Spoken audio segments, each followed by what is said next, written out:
Баршаңызға сәлем, сіздермен бірге пайдаларына каналы.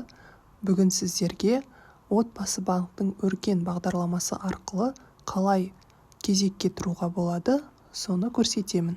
Видеоны соңына дейін тамашалаңыздар, каналға тіркелуді ұмытпаңыздар достар. Ең алдымен сайтқа отбасы банк өркен деп жазып аламыз. Сол жерде өзіңіздің статусыңызды көруге болады. Бұл жерге иінді енгізесіз. Егер де сіз қандай да бір кезекте тұрған болсаңыз, осы жерден шығады. Ал егер де кезекте жоқ болсаңыз, онда қайтадан артқа қарай қайтасыз. Бірінші беттегі «Подать заявку» деген кнопканы басасыз. Электрондық цифрлық қолтаңба яғни ЭЦП арқылы кіреміз ішіне. Көп жағдайда белгілі бір бағдарламалар бойынша бізде қандай да бір санаттағы адамдар үй ала алады. Ал бұл жағдайда, егер де сіз ешқандай санатқа кірмейтін болсаңыз, мысалға инвалидность бойынша немесе Ұлы Отан соғысының ардагері, жалғызбасты ана, көп балалы отбасы, ондай санаттарға жатпайтын болсаңыз, бұл жерде сіздің атыңызда 5 жыл үй болмау керек, және де республикалық маңызды қалалар үшін, яғни Астана, Алматы, Шымкент қалалары үшін сізде 3 жылдық пропискаңыз болу керек, және де жалғыз тұрып жатқан үйіңіз, яғни апатты жағдайда деп танылған қағазыңыз болса, осы жерде сіз үй бере аласыз. Менің мысалымдағы адамның 5 жыл бойында ешқандай үйі болмаған, сол себепті қазір осы жерден біз ол кісіге өтініш береміз. Подать заявление от себя деген жердегі галочканы басамыз, ары қарай бізге керекті парақша ашылады. Осы жерден выбор категории дейді. Не определено дегенді басамыз, егер де сіз астыдағы айтылған ешқандай санатқа жатпайтын болсаңыз. Және де астыға қарай түсеміз, продолжить деген кнопка бар, соны басамыз. Келесі сұрақ, осы жерде заявление не постановку учет, яғни осы жерге келісемін деген жерге белгіні қойып, тағы да продолжение басамыз. Яғни бұл біздің өтінішіміз.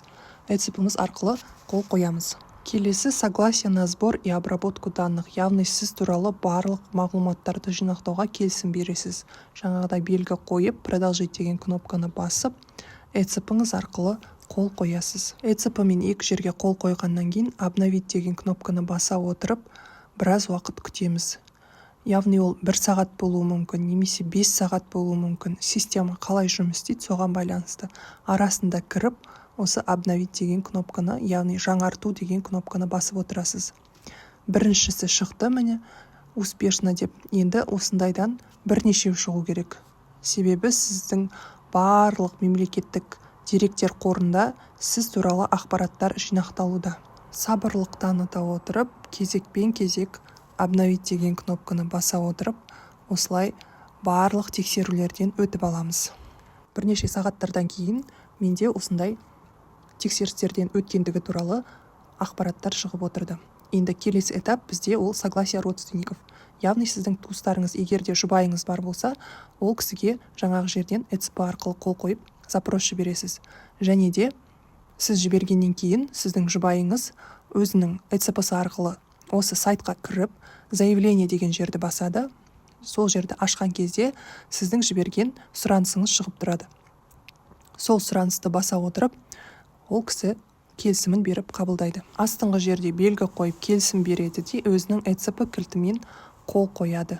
Бірнеше уақыттардан кейін жолдасының келісімі алынды, яғни согласен деген жасылмен жанып галочка шықты. Енді қайтадан өзіңіздің ЭЦП-ңыз арқылы жаңағы сайтқа кіресіз, сол жерден обновить деген кнопканы басып отырасыз. Біраз уақыт өткеннен кейін жаңағыдай барлық келісімдер шығады. Неде сіздің тұрғын үйге кезекке тұрғаныңыз туралы ақпарат шығады. Егер ақпарат пайдалы болса, мен қуаныштымын. Назарларыңызға рахмет. Каналға міндетті түрде тіркеліп, лайк басып, комментарий қалдыруды ұмытпаңыздар.